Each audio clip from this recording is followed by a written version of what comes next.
नमस्कार दोस्तों, कैसे हैं आप सभी लोग। मैं रितेश कुमार सिंह आप सभी लोगों का बहुत बहुत स्वागत करता हूं आपके अपने प्रिय प्लेटफॉर्म एडुटेरिया क्लासेस में। और बिल्कुल जैसा कि पिछली क्लास में हम लोगों ने यूरोपियों के आगमन से संबंधित सारी चीज़ों को पढ़ा था और उसमें देखा था कि भारत में यूरोपियों के आने के पीछे का क्या कारण था। जैसे पुर्तगालियों के बारे में कहा जाता है कि वास्को डी गामा जब भारत आया था तो एक हाथ में उसके तलवार था तो दूसरे हाथ में क्रूस था, यानी कि जो ईसाई धर्म का चिन्ह है। तो जिस तरीके से अरब कंट्री में जब आप देखते हैं कि इस्लाम का जब उदय हो जाता है तो जिस तरीके से इस्लाम धर्म का प्रचार बड़े पैमाने पर होता है, ठीक उसी तरीके से हमें ये दिखाई देता है कि जो यूरोपियंस हैं उन लोगों ने भी अपने धर्म का प्रचार यानी कि ईसाई धर्म का प्रचार बड़े जोर शोर से। तो एक तो ये कारण रहा, लेकिन सबसे प्रमुख जो कारण था वो व्यापार, क्योंकि जो भी यूरोपीय कंपनियां भारत में आई वे सभी किस लिए आई, तो व्यापार के लिए आई। The only motto of their arrival in India was trade. जैसा कि हमने पहले भी कहा था कि यहाँ से जो गरम मसाले थे, जो काली मिर्च थे, उसकी आवश्यकता थी उन लोगों को, क्योंकि यूरोप एक ठंडा प्रदेश था और पहले व्यापार बड़े पैमाने पर होता था, लेकिन बाद में बीच में जो अ, उस्मानिया जो सल्तनत था उसने जब आक्रमण कर लिया और ये जो व्यापार का मार्ग जब टूट गया तो नए मार्ग से नए नए देशों की खोज की जाने लगी, स्पेशली भारत और ईस्ट इंडीज के जो गरम मसाले उत्पादक देश थे। तो इसी क्रम में आप देखते हैं कि वास्को डी गामा ने भारत की खोज की और जब वो पहली बार यहाँ से काली मिर्च लेकर के जाता है या जो मसाला लेकर के जाता है उसमें उसको लगभग 60 टाइम्स प्रॉफिट होता है। कहने का मतलब ये है कि आप परसेंटेज के हिसाब से देख सकते हैं। अगर मान लीजिए कि कोई 100 रुपये का सामान वो खरीद करके यहाँ से ले गया तो उसमें 60 से आप मल्टीप्लाई कर लीजिए और फिर उतना में वो माल बिक गया। ठीक है, तो इतना उसको प्रॉफिट होता है 60 टाइम्स। अब अगर इतनी बड़ी मात्रा में अगर प्रॉफिट होगी तो यूरोप का हर देश चाहेगा कि वो भारत के साथ व्यापार करे। इसी कड़ी में पिछली क्लास में जो पहला हमारा पार्ट था उसमें हम लोगों ने यूरोपियों के आगमन में पुर्तगीज को देख लिया था और पुर्तगीज के साथ साथ हमने डच को भी देख लिया था। डच जो कंपनी है वो भारत में ब्रिटेन से पहले आती है, लेकिन हमने ये भी कहा था कि डच कंपनी की स्थापना ब्रिटिश ईस्ट इंडिया कंपनी के बाद में होती है। यानी कि डच ईस्ट इंडिया कंपनी की स्थापना 1602 में होती है, जबकि ब्रिटिश ईस्ट इंडिया कंपनी की स्थापना 1600 में होती है। जब ब्रिटिश ईस्ट इंडिया कंपनी की स्थापना होती है उस समय भारत में अगर शासक की बात करेंगे तो उस समय भारत में शासक अकबर रहता है और ब्रिटेन में महारानी एलिजाबेथ प्रथम जो है वो कोई ट्यूडर वंशीय शासक है। और ट्यूडर वंशीय शासक जो एलिजाबेथ प्रथम है उन्हीं की सहायता से, इनफैक्ट ये भी कहा जाता है कि उसमें महारानी का भी शेयर था उस कंपनी में। तो उस company British east India company की स्थापना होती है जिससे पहले 15 वर्षों का चार्टर मिलता है ईस्ट इंडीज के जो क्षेत्र हैं उनके साथ व्यापार करने के लिए। फिर अगेन जब आगे हम बढ़ते हैं और देखते हैं कि जब स्टुअर्ट वंश 1603 ईस्वी में जब स्टुअर्ट वंश का शासन स्थापित हो जाता है उसी के समय में जेम्स प्रथम का राजदूत बन करके हॉकिंस भारत में आता है और फिर वहां से सारी कहानी को हम लोग देखेंगे। तो चलिए, अभी हमने एक छोटी सी चीज आप लोगों को समझा दिया। ये अपना ऑलरेडी आप लोगों ने देख लिया है, वर्दी बैच में अभी हम लोग काम कर रहे हैं। We are discussing here in वर्दी बैच और यहाँ पे जो बिहार दरोगा प्रारंभिक परीक्षा 2025, ठीक है, इसको लेकर के अपना ऑलरेडी बुक लॉन्च हो चुका है। तो आपको ये बुक जो है किसी भी नियरेस्ट स्टॉल पे मिल जाएगा।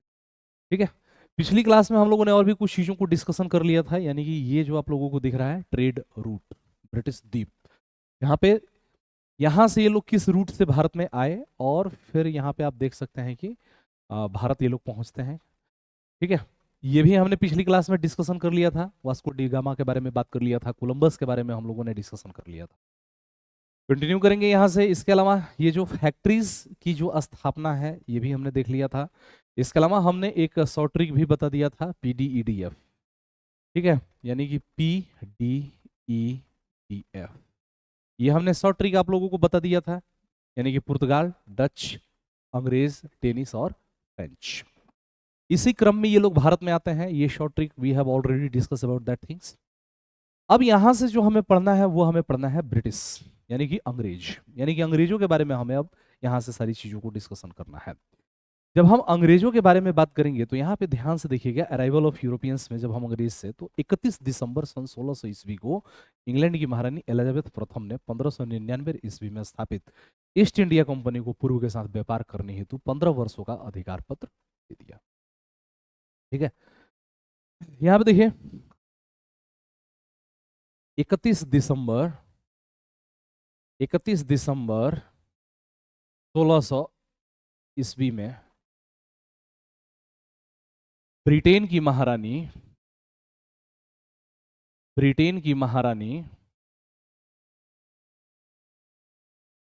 ठीक है, 31 दिसंबर 1600 ईस्वी में ब्रिटेन की महारानी एलिजाबेथ प्रथम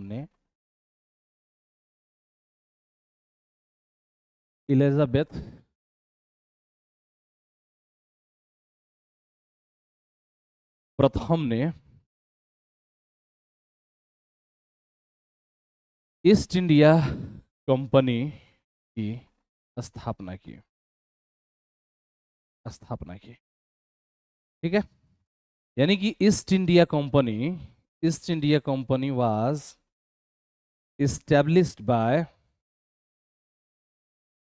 established by Queen Elizabeth first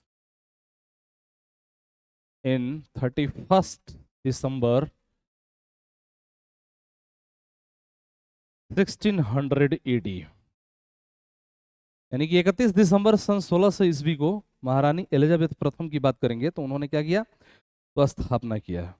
ठीक है, किसके बारे में, तो हम ब्रिटिश ईस्ट इंडिया कंपनी की बात कर रहे हैं। ठीक है,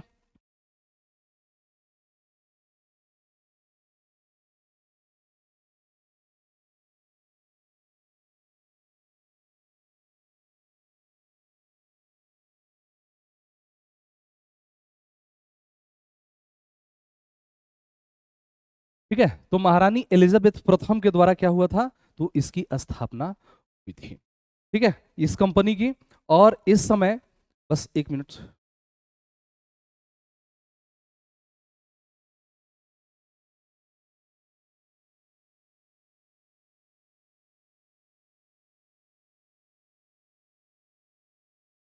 हाँ चलिए कंटिन्यू करते हैं। बस एक पीडीएफ भेजना था, आप लोग का क्लास का ही पीडीएफ था। ऑफिस से फोन आ गया था कि सर पीडीएफ दे दीजिए इसका क्लास वाला, तो वही पीडीएफ दे रहा था। चलिए, तो यहाँ पे देखिए ये 31 दिसंबर सन 1600 ईस्वी को ब्रिटेन की महारानी एलिजाबेथ प्रथम ने ईस्ट इंडिया कंपनी की स्थापना की थी। ठीक है, ये महारानी की अगर बात करेंगे तो महारानी क्या थी भाई, तो महारानी की अगर बात करेंगे तो महारानी जो थी वो ट्यूडर वंशीय शासिका, ट्यूडर वंश। ठीक है, ट्यूडर वंशीय। ठीक है, यानी कि ट्यूडर डायनेस्टी। ठीक है, यानी कि ट्यूडर वंशीय शासिका थी, इस बात को ध्यान रखिएगा। कौन, महारानी एलिजाबेथ। इन्होंने क्या किया कि ईस्ट इंडिया कंपनी को, ठीक है, पूरब के साथ व्यापार करने हेतु 15 वर्षों का अधिकार पत्र दे दिया। ठीक है, यानी कि ईस्ट इंडिया कंपनी को पूरब के साथ व्यापार करने हेतु,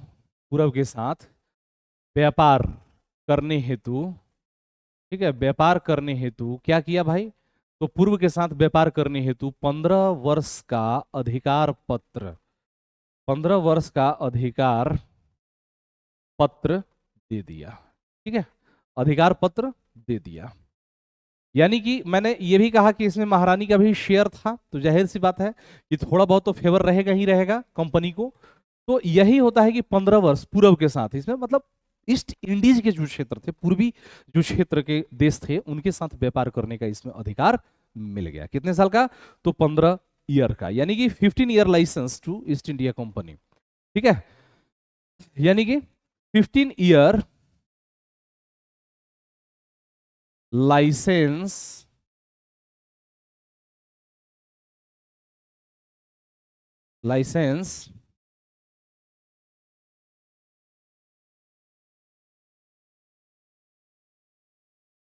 for trade with East Indies countries. ठीक है, यानी कि पूर्वी देशों के साथ व्यापार करने हेतु इनको क्या मिल गया, तो लाइसेंस मिल गया। कितने साल का? तो 15 साल का। इस बात को ध्यान रखिएगा, ठीक है। यानी कि 15 ईयर लाइसेंस, ठीक है, मिल गया किसके साथ? तो पूर्वी देशों के साथ व्यापार करने का, ठीक है। ये अधिकार पत्र दे दिया गया। अब यहां पे देखिए,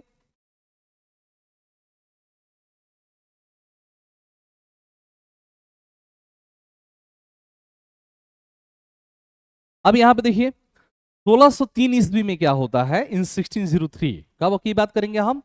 तो 1603 ईस्वी की बात करेंगे। 1603 ईस्वी में क्या हो जाता है कि ट्यूडर वंश समाप्त हो जाता है और ब्रिटेन में स्टुअर्ट वंश का शासन शुरू हो जाता है, ठीक है। यहां पे देखिए 1603 में ब्रिटेन में स्टुअर्ट वंश का शासन शुरू हो जाता है। ब्रिटेन में स्टुअर्ट वंश का स्टुअर्ट वंश का शासन शुरू हो जाता है, शुरू हो जाता है। यानी कि rule of Stuart dynasty, rule of Stuart dynasty start in Britain in 1603। यानी कि स्टुअर्ट वंश का इसका प्रथम शासक कौन है? तो जेम्स प्रथम, ठीक है। जेम्स प्रथम शासक बनता है। कौन बनता है? तो जेम्स प्रथम शासक बनता है, शासक बनता है। इस बात को ध्यान रखिएगा, जेम्स प्रथम। यानी कि James first became ruler, became ruler. यानी कि जेम्स प्रथम जो है वो क्या होता है? तो इस वंश का शासक बनता है। जेम्स प्रथम जो है अपने राजदूत, ठीक है, हॉकिंस को 1608 ईस्वी में जहांगीर के दरबार में भारत के साथ व्यापार करने के परमिशन हेतु भेजता है, ठीक है। यानी कि जेम्स प्रथम ने 1608 ईस्वी में अपने राजदूत अपने राजदूत हॉकिंस को जहांगीर के दरबार में व्यापार हेतु या व्यापार के रियायत हेतु कि व्यापार कर सकें भेजता है, ठीक है। यानी कि James first sent his ambassador James first sent his ambassador Hawkins in the court of Jahangir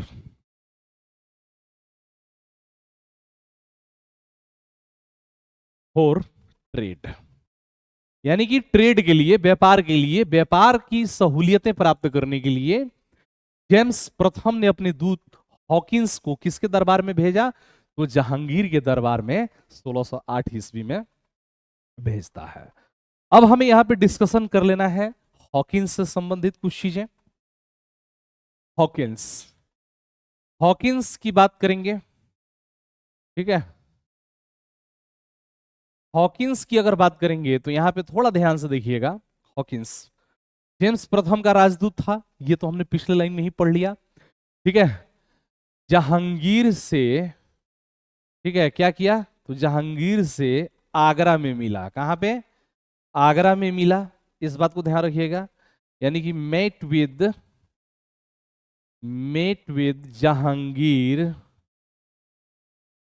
Jahangir इन आगरा। कहां पे? तो जहांगीर से आगरा में मिलता है ये, ठीक है। जहांगीर ने इसे क्या किया? तो ध्यान से देखिएगा, जहांगीर की बात करेंगे तो जहांगीर ने इसे इंग्लिश खान की उपाधि दिया। किसकी? तो इंग्लिश खान की उपाधि देता है, ठीक है। इंग्लिश खान की उपाधि, ठीक है, यानी कि टाइटल ऑफ इंग्लिश खान, ठीक है, title of English English Khan, यानी कि इंग्लिश खान की उपाधि किसको मिलता है? तो मिलता है हॉकिंस को। इसी के साथ जब हम हॉकिंस की बात करेंगे तो हॉकिंस को 400 का मनसब भी प्राप्त होता है। क्या होता है? तो 400 का मनसब, ठीक है, यानी कि मनसब ऑफ 400, कितने का? 400 का मनसब इसको मिलता है। किसकी बात हम कर रहे हैं? तो हम बात कर रहे हैं हॉकिंस का। ठीक है, सूरत में व्यापारिक कोठी स्थापित करने की अनुमति इसको मिलती है। क्या मिलती है? तो सूरत में व्यापारिक कोठी स्थापित करने की अनुमति, स्थापित करने की अनुमति भी इसको मिलती है। ठीक है, यानी कि permission permission permission for table factory in Surat, factory in Surat 1608 ईस्वी में। लेकिन यहां पे ये चीज हमें ध्यान रखना है कि सूरत में फैक्ट्री स्थापित करने की अनुमति जहांगीर दे तो देता है, लेकिन आप लोगों को भी पता है कि व्यापार पे किसका अधिकार है? तो अरब का अधिकार है। और अरब कभी भी ये नहीं चाहेंगे कि जो ब्रिटिशर्स हैं उनकी फैक्ट्री सूरत में स्थापित हो। तो ऐसी स्थिति में अरब कंट्रीज के द्वारा, या सॉरी, अरब जो व्यापारी थे उनके द्वारा विरोध किया गया। और साथ ही साथ जो पुर्तगीज थे, पुर्तगीज भी ऑलरेडी अपना जो स्टेबल कर चुके थे इन क्षेत्रों में, उन्होंने भी जबरदस्त विरोध किया कि ब्रिटिशर्स को फैक्ट्री स्थापित करने की अनुमति न दी जाए। अब ऐसी स्थिति में जहांगीर ने क्या किया कि जो फैक्ट्री स्थापित करने की अनुमति दी थी उसको वापस ले लिया। ठीक है, क्योंकि पुर्तगीज और अरब कंट्रीज के जो थे उन्होंने इसका जबरदस्त विरोध किया। इस बात को ध्यान रखिएगा। तो इस विरोध के सामने विवश होकर के जहांगीर ने क्या किया? तो अपना आदेश जो है वो वापिस ले लिया। अरे बात समझ में? एक तो ये आप समझ गए। दूसरी चीज, अब 1608 ईस्वी में जो परमिशन इनको मिलना था वो तो मिला नहीं, वो तो मिलने से रहा। तो सूरत में इनकी फैक्ट्री की स्थापना नहीं हुई। उसके बाद 1611 ईस्वी में इनकी जो पहली फैक्ट्री है वो टेम्पररी था, अस्थाई फैक्ट्री थी, जिसकी स्थापना मसूलीपट्टनम में होती है। इसके बाद जब आप आगे बढ़ते हैं तो कैप्टन बेस्ट ने जब स्वाली के युद्ध में पुर्तगालियों को जब हरा देता है, तो फिर उसके बाद पुनः 1613 ईस्वी में सूरत में इनकी पहली स्थायी फैक्ट्री की स्थापना हो जाती है। इस बात को ध्यान रखिएगा। तो यहां पे ये हमने देख लिया। लेकिन सूरत में जो हुआ, ये सूरत में हम बात करेंगे तो ये क्या हमने देखा कि पुर्तगालियों एवं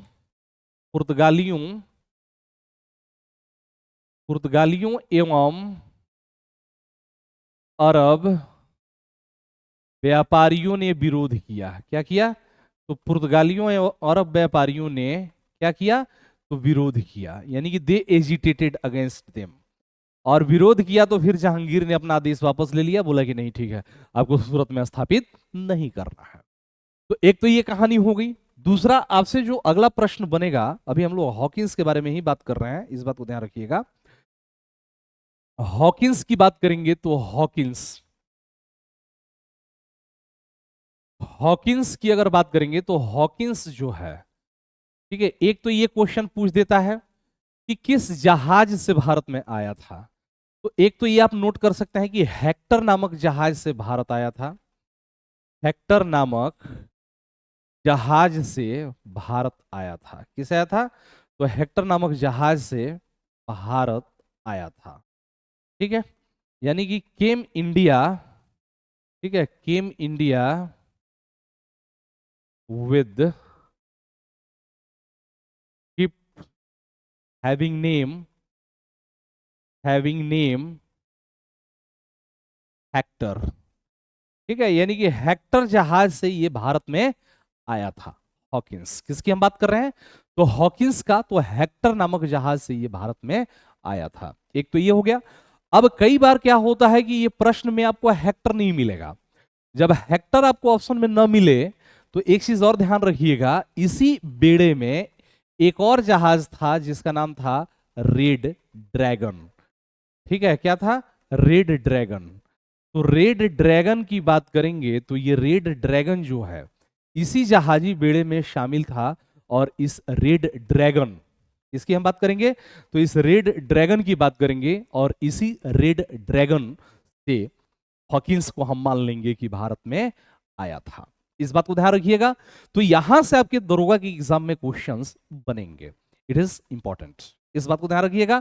इसके अलावा जब हम बात करेंगे तो 1615 ईस्वी में कंपनी के दूत टॉमस रो ने तत्कालिक मुगल सम्राट जहांगीर से, मतलब कि विभिन्न हिस्सों में मुगल साम्राज्य जो था उसके विभिन्न हिस्सों में जहांगीर से व्यापार करने की अनुमति और फैक्ट्री के दुर्गीकरण की अनुमति प्राप्त कर लिया। ठीक है, जेम्स प्रथम का ही राजदूत है, यानी कि टॉमस रो। कौन है? तो 1615 ईस्वी में टॉमस रो ने 1615 ईस्वी में टॉमस रो टॉमस रो ने मुगल शासक, ठीक है, मुगल शासक जहांगीर से, किसे? तो जहांगीर से साम्राज्य के विभिन्न हिस्सों में, साम्राज्य के विभिन्न हिस्सों में, साम्राज्य के विभिन्न हिस्सों में, ठीक है, व्यापार करने और फैक्ट्री के दुर्गीकरण की अनुमति प्राप्त की। व्यापार करने और फैक्ट्री के दुर्गीकरण दुर्गीकरण की अनुमति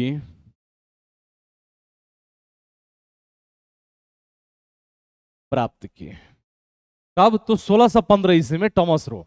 टॉमस रो की बात करेंगे तो ये भी जेम्स प्रथम का राजदूत था। स्टुअर्ट वंशीय शासक है जेम्स प्रथम। ठीक है, तो in 1615 AD, in 1615 AD the company ambassador Thomas Roe obtain, ठीक है, इन 1605 थॉमस रो, ठीक है, कौन है? तो थॉमस रो की बात करेंगे तो थॉमस रो, ठीक है, obtain the permission, obtain the permission from Mughal empire Jahangir. ठीक है, किसे? तो Mughal empire Jahangir to trade in different part of the empire. ठीक है, to trade in the different part of,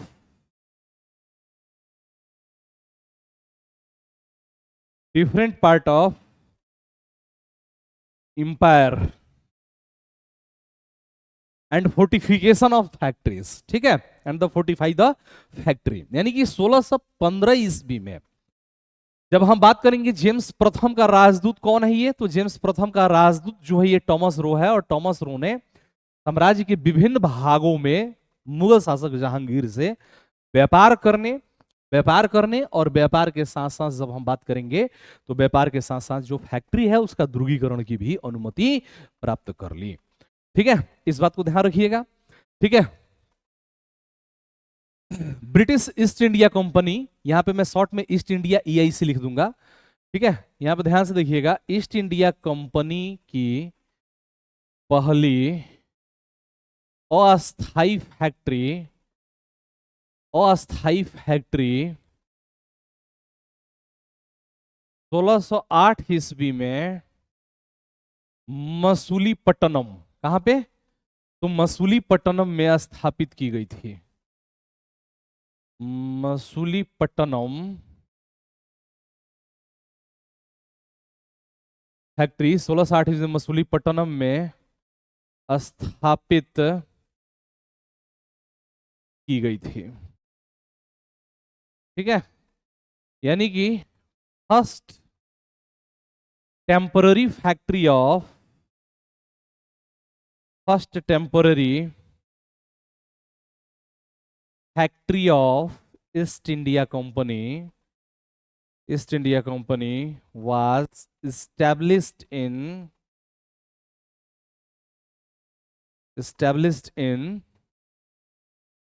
Masulipatnam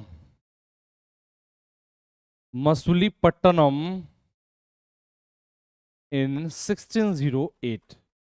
यानी कि 1608 ईस्वी में ब्रिटिश ईस्ट इंडिया कंपनी की पहली जो अस्थायी फैक्ट्री है वो कहां पे स्थापित की गई थी? तो मसूलीपट्टनम में स्थापित की गई थी। इसके बाद बात करेंगे तो अंग्रेजों की पहली जो अस्थायी फैक्ट्री है वो कहां पे? तो सूरत में 1613 ईस्वी में स्थापित की गई थी। ठीक है, यानी कि अंग्रेजों की पहली अस्थायी फैक्ट्री कहां पे? तो अंग्रेजों की पहली अस्थायी फैक्ट्री 1608 ईस्वी में सूरत में स्थापित की गई थी।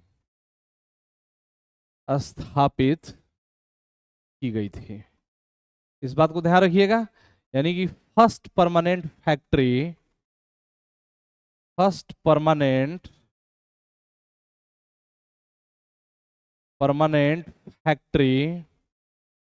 ठीक है, first permanent factory of Britishers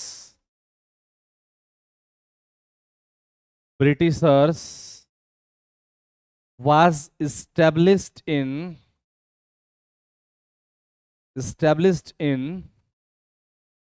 Surat in 1630, 1613 ईस्वी में सूरत में। ठीक है, कैप्टन बेस्ट ने स्वाली के युद्ध में पुर्तगालियों को हरा दिया था 1611 ईस्वी में। ठीक है, अगले पेज पे मैं लिख देता हूं, ये आप सभी लोग नोट कर लीजिएगा, that is very important for your exam point of view, इस बात को ध्यान रखिएगा। आगे बढ़ते हैं, तो कैप्टन बेस्ट ने, ठीक है, कैप्टन बेस्ट ने स्वाली के युद्ध में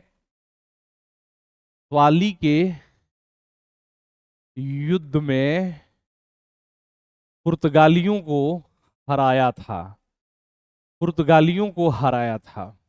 जब हरा दिया तब जहांगीर बोला कि ठीक है अब जाइए आप लोग स्थापित कर लीजिए। ठीक है, तो कैप्टन बेस्ट ने स्वाली के युद्ध में पुर्तगालियों को हराया था, इस बात को ध्यान रखिएगा। यानी कि कैप्टन बेस्ट, ठीक है, captain best defeated Portuguese in the battle of Swally. उसके बाद इनकी जो फैक्ट्री है वो सूरत में स्थापित हो पाई, और सूरत में जो फैक्ट्री स्थापित हो पाई, इस बात को ध्यान रखिएगा, तो जो सूरत में फैक्ट्री स्थापित हुई थी उसी को हम क्या कहते हैं? इसी को सूरत में ही पहली प्रेसिडेंसी इन्होंने बनाया था। कहां पे बनाया था? तो सूरत में ही पहली प्रेसिडेंसी बनी थी। सूरत में ही पहली प्रेसिडेंसी बनी थी। यही हर जगह है, यही किताब में है, बाकी कई किताब में कलकत्ता भी है। ठीक है, तो प्रेसिडेंसी, ठीक है, प्रेसिडेंसी बनी थी। ठीक है, यानी कि the first presidency was Surat. The first presidency came into existence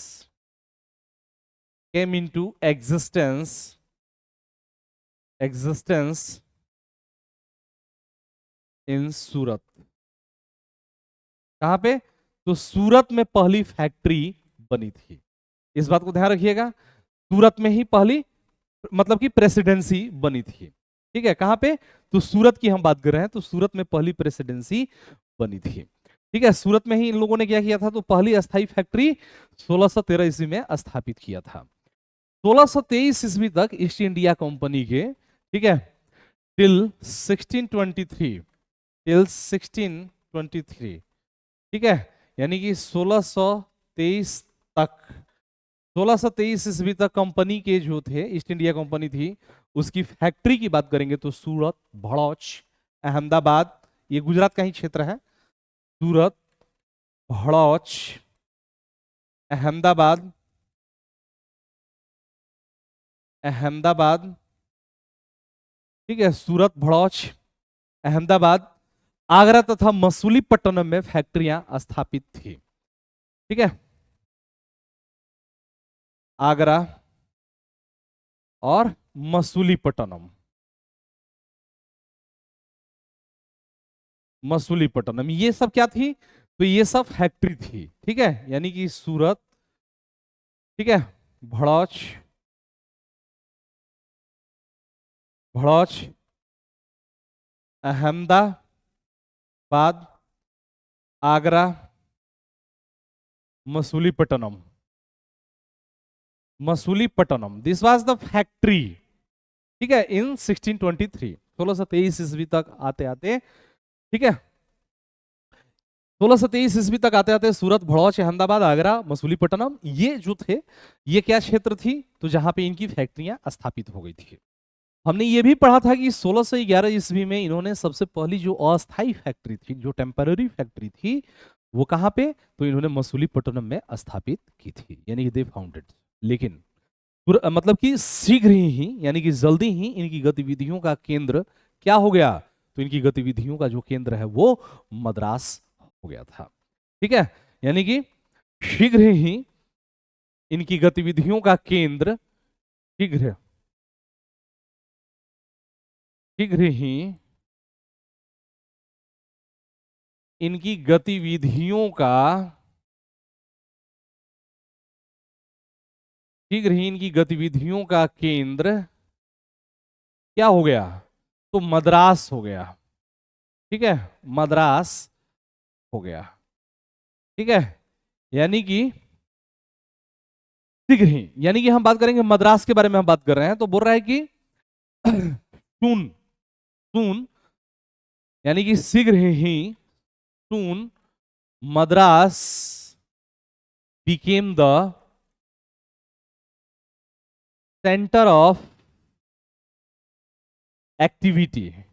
ठीक है, एक्टिविटी, यानी कि इनकी जो एक्टिविटी थी उसका केंद्र क्या हो गया, तो जल्दी ही मद्रास हो गया। इस बात को ध्यान रखिएगा, यानी कि शीघ्र ही इनकी गतिविधियों का केंद्र क्या हो गया, तो इनकी गतिविधियों का केंद्र मद्रास हो गया। इस बात को ध्यान रखिएगा आप सभी लोग। ठीक है, हाँ, हालांकि 1611 ईस्वी में इन्होंने अस्थाई फैक्ट्री कहां पे, तो मसूलीपट्टनम में इन्होंने स्थापित जरूर की थी। ठीक है, अब ये जो मद्रास में इनका जो सेंटर जो हो गया था, ठीक है, तो इन्होंने मद्रास में स्थित अपने फैक्ट्री या व्यापारिक केंद्र की किलेबंदी शुरू कर दिया।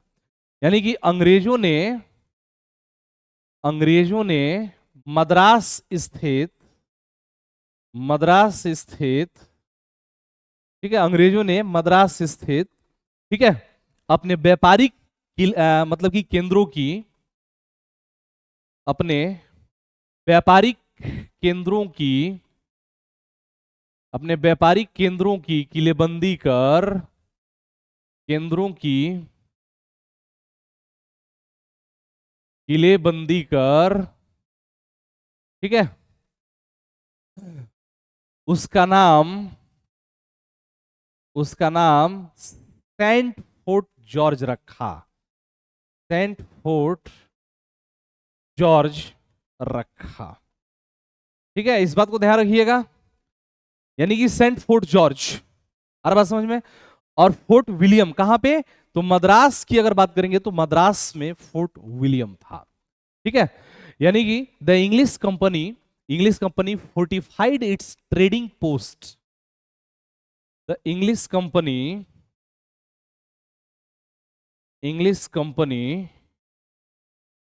fortified their trading posts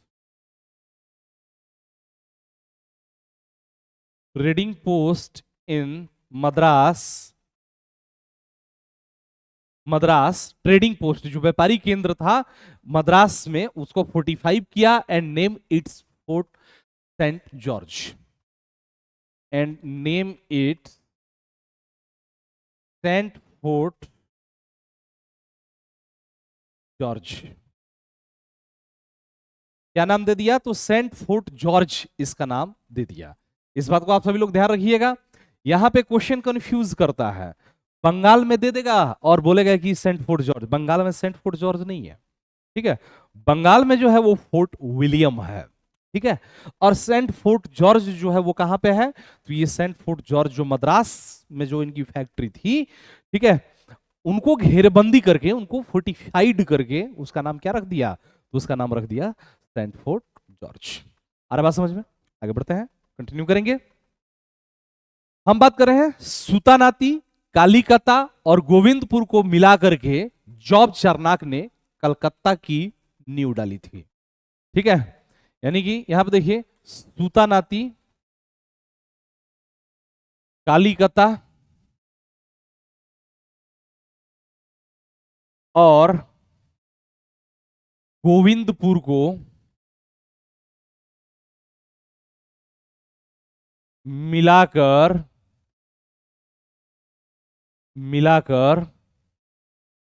ठीक है, गोविंदपुर को मिलाकर जॉब चार्नाक ने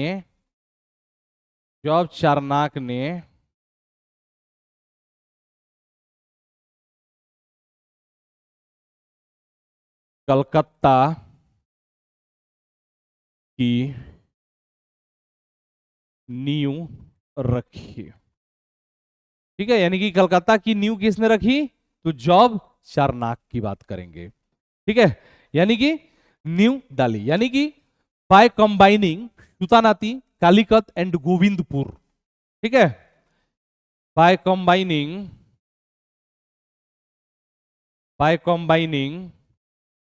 Sutanuti,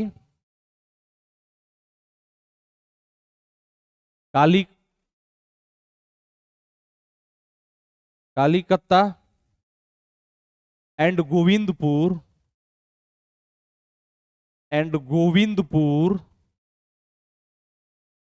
job Charnock laid the foundation of Calcutta, laid the foundation of Calcutta, ठीक है। यानी कि कलकत्ता का नींव किसने रखा?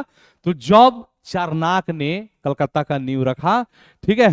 किसको किसको मिलाकर? तो सुतानाती, कालीकता, ठीक है, कलकत्ता या कालीकता और गोविंदपुर को मिला करके किसका? तो कलकत्ता का नींव रखा, ठीक है। And built A fort named for fort William.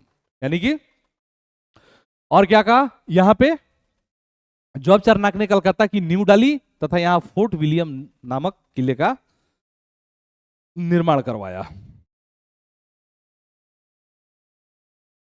यहां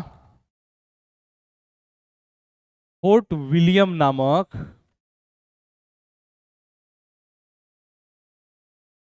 किले का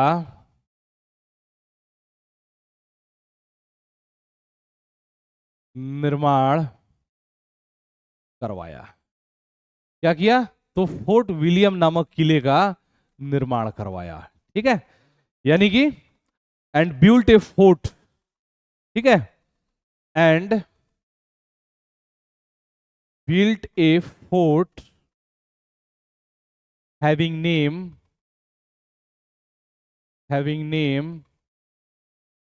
फोर्ट विलियम,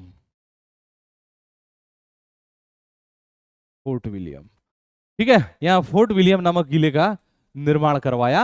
हर बात समझ में? और ये बात हम करेंगे तो कलकत्ता की अगर बात करेंगे तो कलकत्ता प्रथम प्रेसिडेंसी नगर था। नोट कर लीजिएगा, कलकत्ता क्या था? तो प्रथम प्रेसिडेंसी नगर था। प्रेसिडेंसी नगर था। ठीक है, यानी कि Calcutta was first presidency town.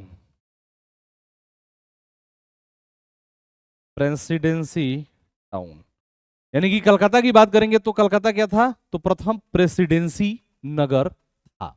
इस चीज को भी आप लोग नोट कर लीजिएगा, दैट इज वेरी इंपॉर्टेंट। यहां से आपके क्वेश्चंस बन सकते हैं, इस बात को ध्यान रखिएगा।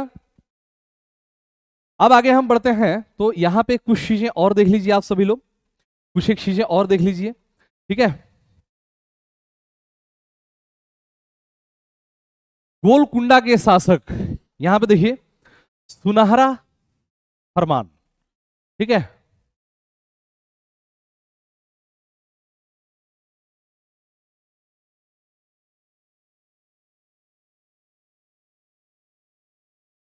यानी कि सुनहरा फरमान।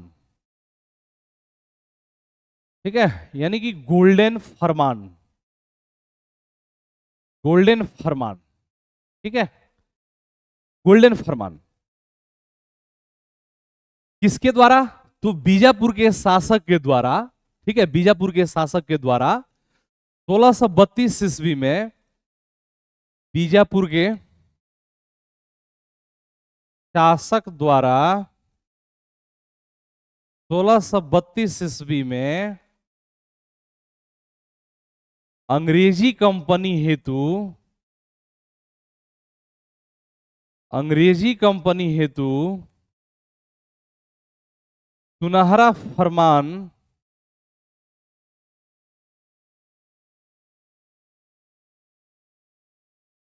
जारी किया गया। A golden farman was issued by the ruler of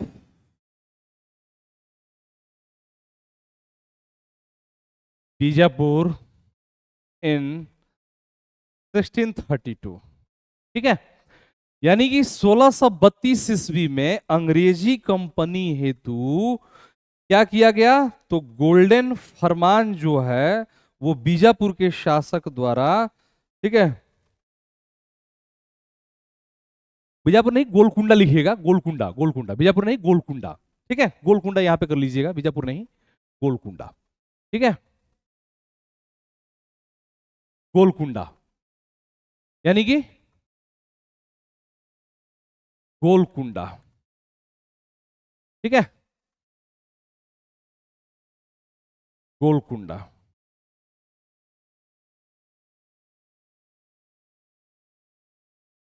ठीक है, यानी कि गोलकुंडा के जो शासक थे उनके द्वारा क्या किया गया था, तो ये क्या जारी किया गया था, तो गोलकुंडा का सुल्तान के द्वारा ब्रिटिश ईस्ट इंडिया कंपनी को गोल्डन फरमान जो है वो जारी किया गया था।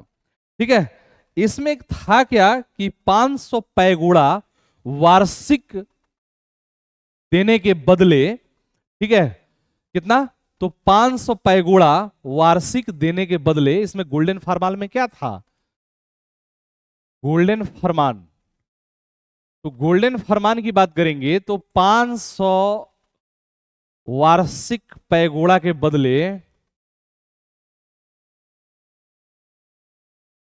पैगोड़ा के बदले ईस्ट इंडिया कंपनी को गोलकुंडा में मुक्त व्यापार की अनुमति मिल गई। मुक्त व्यापार की अनुमति मिली, क्या मिली, तो मुक्त व्यापार की अनुमति मिली, 500 रुपया वार्षिक पैगोड़ा के बदले। ठीक है, यानी कि company got free trade rights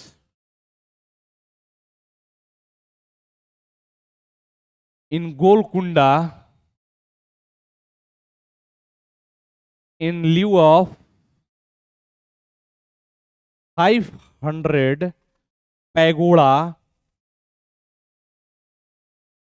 yearly, यानी कि 500 पैगोडा वार्षिक के बदले गोलकुंडा के क्षेत्र में या गोलकुंडा से जो भी बंदरगाह वगैरह था वहां से फ्री ट्रेड राइट किसको मिल गया? तो फ्री ट्रेड राइट जो है वो कंपनी को मिल गया। ठीक है, इस बात को ध्यान रखिएगा। इसके अलावा रॉयल फरमान या शाही फरमान, ठीक है क्या? तो शाही फरमान, शाही फरमान देख लेते हैं आगे क्या है। शाही फरमान किसके द्वारा कब जारी किया गया था उसके बारे में भी हम लोग देख लेते हैं। इसमें क्या था, यहां पर देखिए शाही फरमान किसकी बात करेंगे? तो शाही फरमान की बात करेंगे। शाही फरमान यानी कि रॉयल, रॉयल फरमान, रॉयल फरमान। ठीक है, इसमें क्या था? तो इसमें ध्यान से देखिएगा 1717 ईस्वी में मुगल शासक, मुगल शासक फर्रुखसियर के द्वारा, फर्रुखसियर के द्वारा जारी किया गया था। फर्रुखसियर द्वारा जारी किया गया था। ठीक है, यानी कि a decree passed by Farrukhsiyar, Farrukhsiyar in 1717 is known as royal farman. यानी कि शाही फरमान की बात करेंगे तो शाही फरमान 1717 ईस्वी में फर्रुखसियर के द्वारा जारी किया गया। अब आप कहेंगे कि सर इसमें क्या था? इसमें बात करेंगे तो 3000 वार्षिक के बदले, ठीक है, 3000 वार्षिक के बदले, ठीक है, बदले क्या मिल गया? तो बंगाल में मुक्त व्यापार की अनुमति, बंगाल में मुफ्त व्यापार की अनुमति। ठीक है, यानी कि फ्री ट्रेड राइट्स, यहां देखिए free trade rights in Bengal in lieu of 300 yearly, 300 rupees yearly.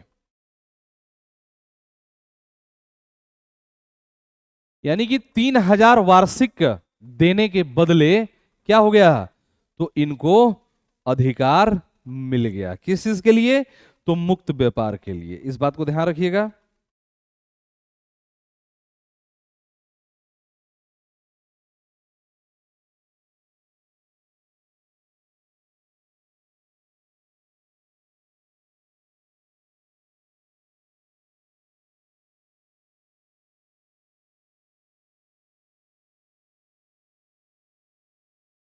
यहां तक में कोई दिक्कत किसी को?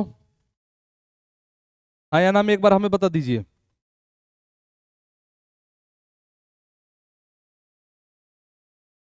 ठीक है, यहां तक में कोई समस्या किसी को? उम्मीद करता हूं कि यहां तक में कोई समस्या नहीं होगी। एक चीज और ध्यान रखिएगा कि ये राइट मिला क्यों था? क्योंकि हैमिल्टन जो है, हैमिल्टन ने फर्रुखसियर को एक बीमारी से, ठीक है, यानी कि एक बीमारी से उसको मुक्त कराया था, इसीलिए। ठीक है, क्लियर? अरे बात समझ में? आगे बढ़ते हैं।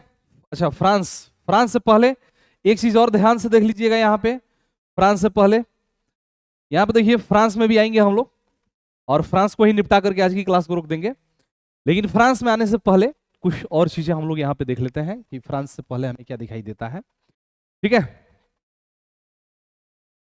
यहां पे देखिए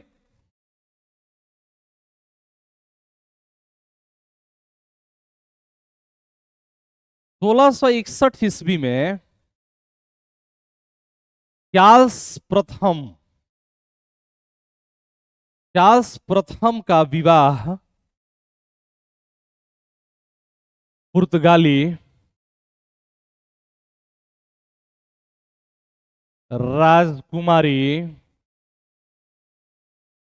राजकुमारी कैथरीन ब्रिगेंजा से होता है। ब्रिगेंजा ब्रिगेंजा से होता है, ठीक है। यानी कि इन 1661, ठीक है, चार्ल्स फर्स्ट मैरिड टू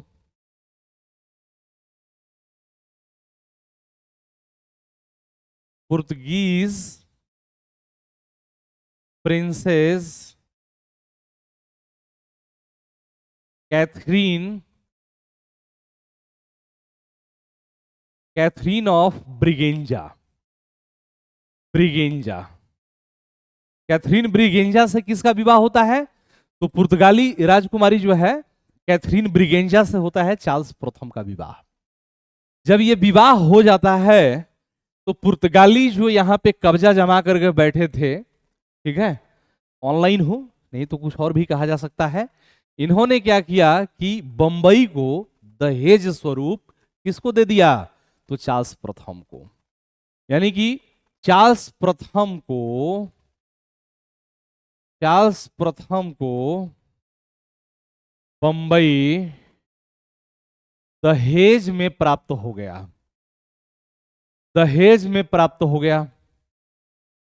ठीक है। यानी कि चार्ल्स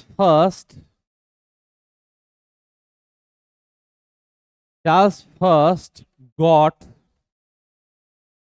बॉम्बे इन डॉरी। ठीक है, यानी कि दहेज में मिल गया क्या? तो चार्ल्स प्रथम को दहेज के रूप में बंबई मिल जाता है। बहुत बढ़िया। पुर्तगाली अपने पिताजी का सामान समझ करके बंबई को दान दे दिए दहेज में, क्योंकि पुर्तगाली राजकुमारी की शादी हो गई थी उनसे। ठीक है, और अब ये किसके हाथ में चला जाता है? तो ये चला जाता है चार्ल्स प्रथम के हाथ में।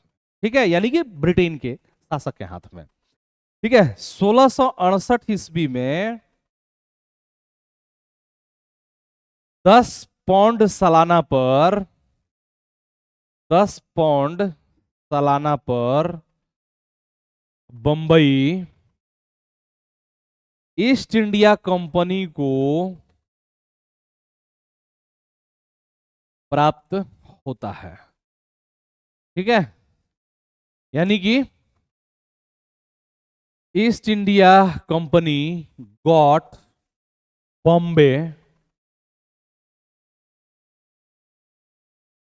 From Charles first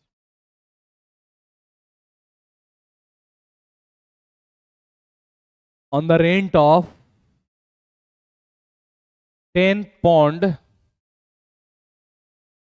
yearly. यानी कि 10 पौंड सालाना पे ये किसको प्राप्त हो जाता है? तो ये हो जाता है ब्रिटेन को प्राप्त। यानी कि इस तरीके से इन लोगों ने क्या किया? अपना साम्राज्य विस्तार। आ रहा बात समझ में? चलिए, मैंने बोला अभी मैटर बहुत है इसमें, ठीक है, लेकिन अपने आप को कहां तक सीमित रखना है? तो we have to limited ourselves near about या periphery of the Bihar daroga exam. ठीक है, इस बात को ध्यान रखना है। यानी कि मैटर अभी बहुत है, लेकिन वी विल हैव टू, ठीक है, control ourselves in the periphery of the daroga exam. तो इसीलिए अब इसको हम लोग यहीं पे रोकेंगे। अब इससे ज्यादा अगर डीप पढ़ना है तो फिर हम लोग एप्लीकेशन पे या और जगह पे पढ़ेंगे। अब आते हैं फ्रांस। ठीक है, फ्रांस के बारे में बात करेंगे तो फ्रांसीसी ईस्ट इंडिया कंपनी की स्थापना कब होती है? तो ये होती है 1664 ईस्वी में। ठीक है, फ्रांसीसी ईस्ट इंडिया कंपनी की स्थापना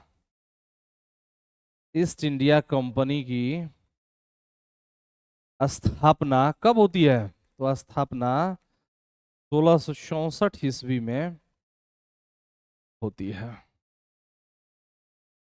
ठीक है, यानी कि French east India company, French east India company established in 1664। ठीक है, इस समय फ्रांस की बात करेंगे तो फ्रांस में लुई 14वें का शासनकाल था। ठीक है, कौन शासक था? तो लुई 14वां का शासन काल था। क्या था? तो लुई 16 नहीं 14 was ruling at that time. Louis 14वां, ठीक है, किसके प्रयासों से?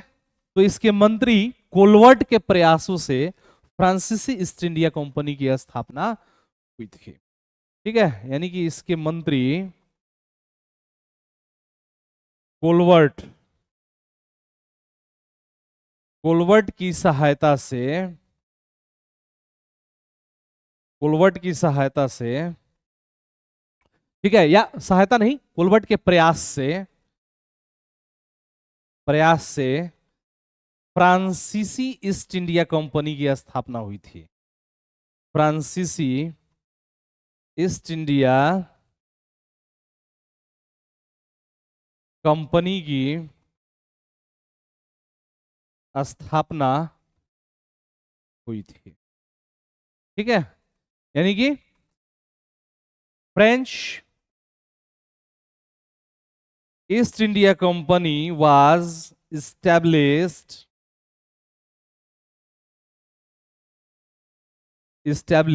with the effort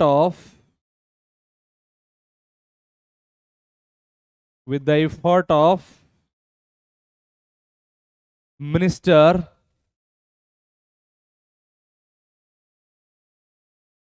Colbert. ठीक है, यानी कि फ्रांसीसी ईस्ट इंडिया कंपनी की स्थापना इसके मंत्री कोलबर्ट के प्रयास से हुई थी। इस बात को ध्यान रखिएगा, किसके प्रयास से?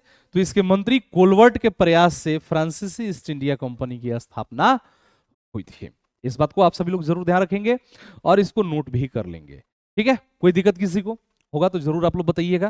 हालांकि ये क्लासेस रिकॉर्डिंग चल रही है क्योंकि मैं ऑलरेडी आप लोगों को पता है कि अभी छुट्टी पे हूँ, लीव पे हूँ, तो ये पहले ही रिकॉर्ड करके मैंने आप लोगों को दे दिया था। तो बिल्कुल आप सभी लोग हमारे साथ बने रहिए, बहुत ही शानदार और जबरदस्त क्लासेस होगी। 18 तक मेरी क्लासेस रिकॉर्डेड आप लोगों को मिलेगी, फिर 19 से या 19 तारीख से मैं आप लोगों के साथ लाइव जुड़ जाऊंगा। ठीक है, अब जब हम बात करेंगे फ्रांसीसी ईस्ट इंडिया कंपनी का, तो इस कंपनी पर फ्रांस की सरकार का क्या था? कड़ा नियंत्रण था, या इस कंपनी पर फ्रांसीसी सरकार का प्रभाव था। ठीक है, यानी कि इस कंपनी पर फ्रांसीसी सरकार का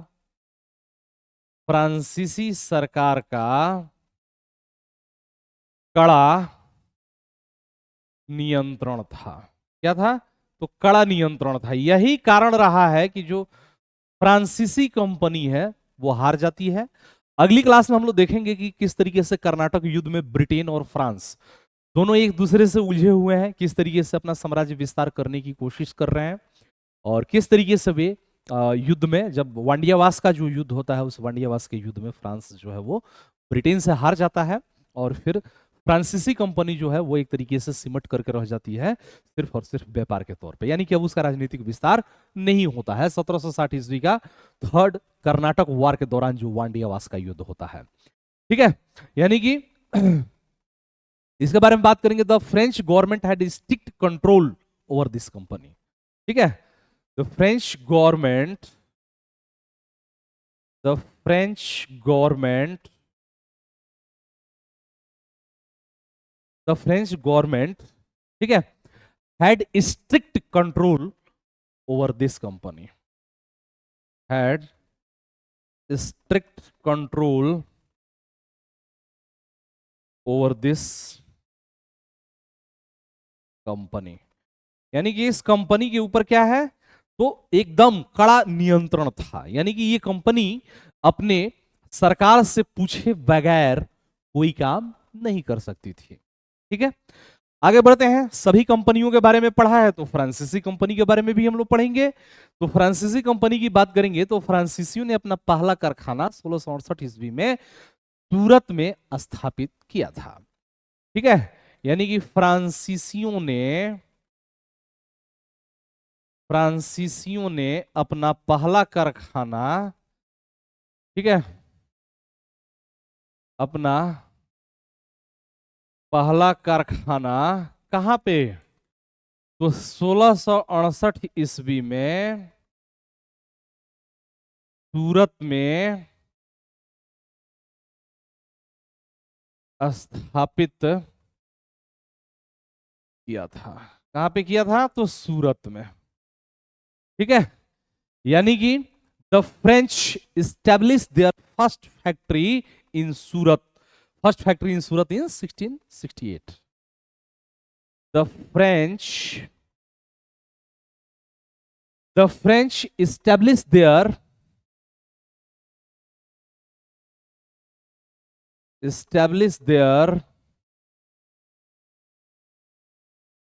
फर्स्ट फैक्ट्री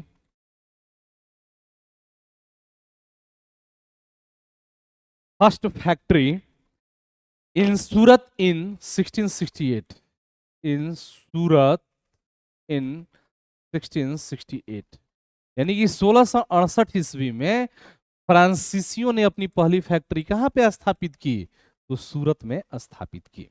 इस बात को ध्यान रखिएगा, ये सभी क्वेश्चंस जो हैं सीधे सीधे आपके एग्जाम में पूछ दिए जाते हैं डायरेक्टली। ठीक है, डायरेक्टली क्वेश्चंस आपके एग्जाम में पूछे जाते हैं। फ्रांसीसियों की बात करेंगे तो इनका मुख्यालय जो था वो पौंडीचेरी का क्षेत्र था, यानी कि पौंडीचेरी जो था इनका मुख्यालय था। तो फ्रांसीसियों ने पौंडीचेरी स्थित कारखाने की किलेबंदी कर फोर्ट लुइस नाम दिया।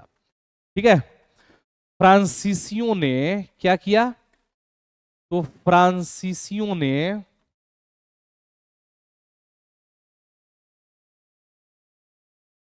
पौंडीचेरी स्थित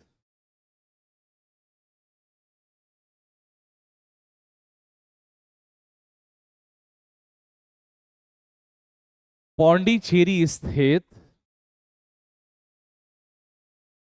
ठीक है, कहां पे, तो पौंडीचेरी, फ्रांसीसियों का यही था, कारखाने की किलेबंदी करके, ठीक है, कारखाने की किलेबंदी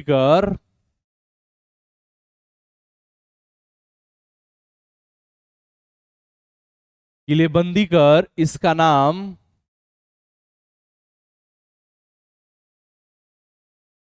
फोर्ट लुइस रखा। क्या रखा, तो फोर्ट लुइस रखा। क्या रखा, तो फोर्ट लुइस रखा। ठीक है, इस बात को ध्यान रखिएगा, यानी कि the French fortified the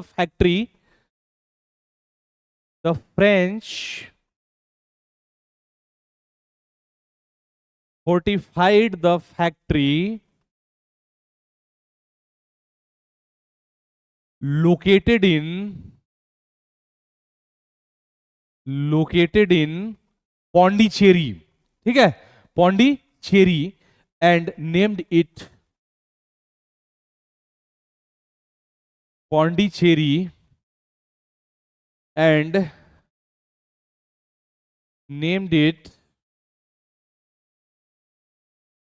fort Louis. ठीक है, फोर्ट लुइस जो है इसका नाम रखा। ठीक है, इस बात को ध्यान रखिएगा आप सभी लोग। चिंसूरा में जो फैक्ट्री थी उसका नाम था फोर्ट गुस्ताव। ठीक है, चिंसूरा चिंसूरा में फैक्ट्री का नाम फोर्ट गुस्ताव था। क्या था, फोर्ट गुस्ताव था। ठीक है, in Chinsura the name of factory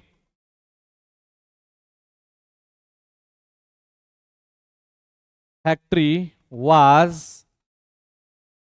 fort Gustav. Gustav, ठीक है, फोर्ट गुस्ताव। और ये ब्रिटिशर्स के लिए भी था कि शिंसूरा में जो फैक्ट्री था उसका नाम क्या था, तो फोर्ट गुस्ताव था। ठीक है, आगे बढ़ते हैं।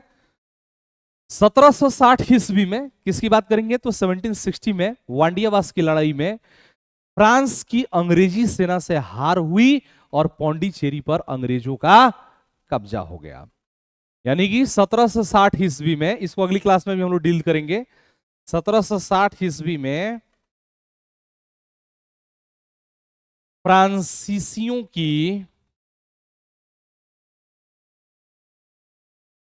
ठीक है, फ्रांसीसियों की अंग्रेजों से, ठीक है, अंग्रेजों से या अंग्रेजी सेना से हार हुई। ऐसे लिखिए, 1760 ईस्वी में वांडियावास के युद्ध में, वांडियावास के युद्ध में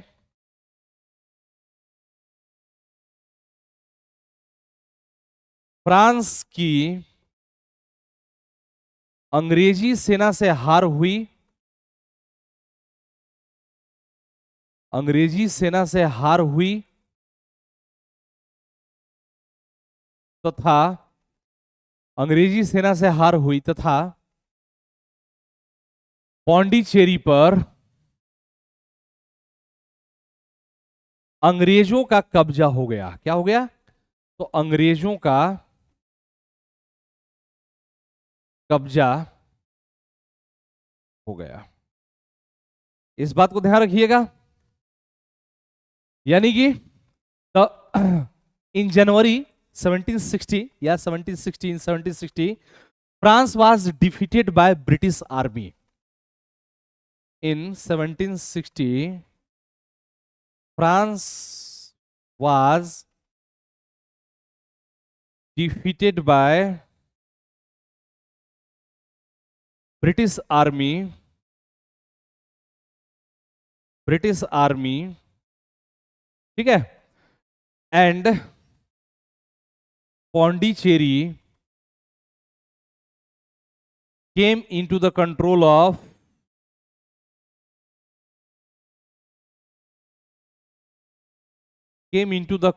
of ब्रिटिशर्स।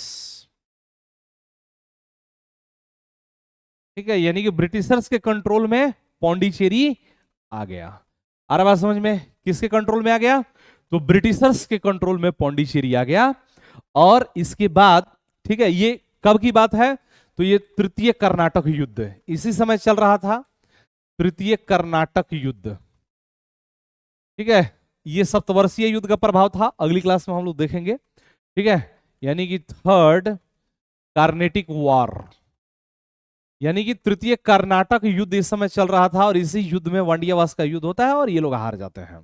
ठीक है, इसके बाद फ्रांसीसी कंपनी, ठीक है, सिमट करके रह गई। ठीक है, यानी कि इसके बाद फ्रांसीसी कंपनी के साम्राज्य विस्तार का सपना टूट जाता है, साम्राज्य विस्तार का सपना खत्म हो जाता है, खत्म हो जाता है। यानी कि after this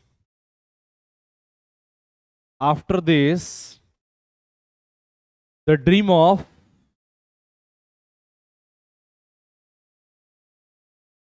French company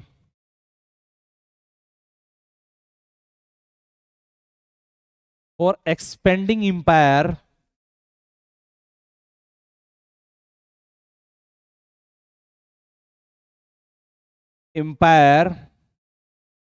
vanished.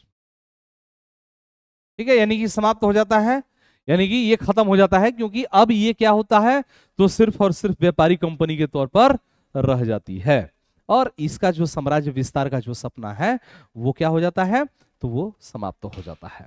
बिल्कुल, तो ये आज की जो क्लास है इसको हम लोग बस यहीं पे रोकेंगे। इससे आगे आज हम लोग नहीं बढ़ेंगे, इस बात को ध्यान रखिएगा। ठीक है, तो इसके बाद जो है इसको हम लोग यहीं पे आज की क्लास को रोक देते हैं।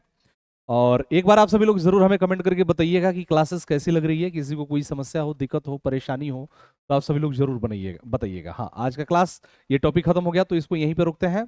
अब यहाँ पे ब्रिटिश जो कॉन्क्वेस्ट है, ब्रिटिश विजय अभियान है, उस ब्रिटिश विजय अभियान को हम लोग अगली क्लास में पढ़ेंगे।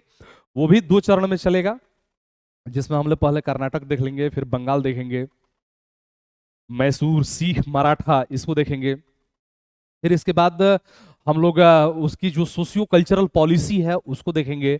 और इसी बीच में हम लोग एक सामाजिक धार्मिक सुधार आंदोलन का एक मैराथन भी देख लेंगे शनिवार को। ठीक है, और उसके बाद सोशियो कल्चरल पॉलिसी को हम लोग देखेंगे। ठीक है, ब्रिटिश कॉन्क्वेस्ट भी उसके बाद जाएगा। ठीक है, तो ये जो है धीरे धीरे क्रम वाइज हम लोग चलेंगे और 24-25 तक लगभग ये आपका पूरा का पूरा सिलेबस हम टारगेटेड है कंप्लीट करने के लिए। ठीक है, उसके बाद फिर हम एक और मैराथन लेंगे स्वतंत्रता संघर्ष वाला। ठीक है, तो इस तरीके से हम लोग अपना टारगेट अचीव कर लेंगे। तो मिलते हैं हम लोग अगली क्लास में। आज की सेशन को बस हम लोग यहीं पे रुकते हैं, तब तक के लिए जय हिंद, जय भारत।